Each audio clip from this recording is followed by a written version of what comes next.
আমি brigadier general রকম x forces অ্যাসোসিয়েশনের আমন্ত্রণে আজকে আমি এখানে আমার দেশপ্রেম এবং আমার গর্বের প্রতিষ্ঠান সেনাবাহিনীরকে আমি ভালোবাসি, সেই জন্য আজকে আমি এখানে। যেই কথাটা এর আগে অনেকবার মিডিয়াতে আমাদের অনেক অবসরপ্রাপ্ত অফিসাররা ক্লিয়ার করেছেন, বাইরে এটা আপনারা না বুঝার এই কথা। জিনিসটা হচ্ছে, বাংলাদেশে যেসব গোয়েন্দা সংস্থা আছে এগুলো পুলিশও আছে, সেনাবাহিনীতেও আছে, বিভিন্ন বাহিনীতে আছে এবং জাতীয় পর্যায়েও আছে। জাতীয় পর্যায়ে হচ্ছে NSI, ন্যাশনাল সিকিউরিটি ইন্টেলিজেন্স, জাতীয় নিরাপত্তা গোয়েন্দা। এই সংস্থাটি হচ্ছে হোম মিনিস্ট্রির আন্ডারে। তারা এটা হোম মিনিস্টারের কাছে রিপোর্ট করে।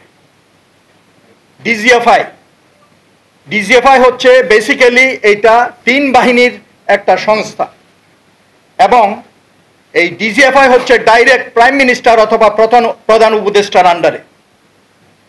ডিজিএফআই যেহেতু 3 বাহিনীর সমন্বয়ে, সেই জন্য 3 বাহিনী থেকে প্রেষণে অথবা ডেপুটেশনে বিভিন্ন র্যাঙ্কের অফিসারদেরকে তাদের যোগ্যতার ভিত্তিতে এখানে পাঠানো হয়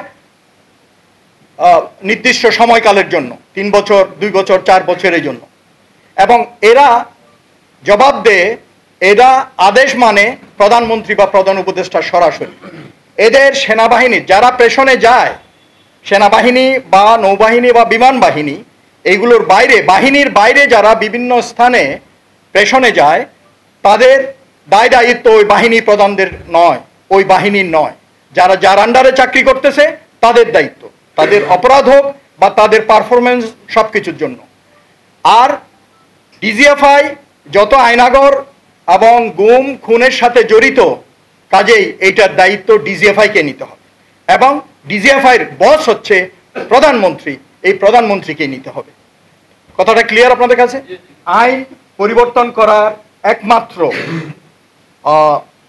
অথরিটি হচ্ছে সংসদ। আমাদের সংসদ যদি না থাকে তাইলে স্পেশাল অর্ডারে করতে পারে, যেটা এখন করছে, এটাতে কোনো অসুবিধা নাই। কিন্তু পরবর্তী সরকার যদি আসে এবং ওখানে সংসদে যদি ওরা যেই আইনটা করলো এইটাকে অ্যাপ্রুভ না করে, তখন এই যে অপরাধীরা পার পেয়ে যায়।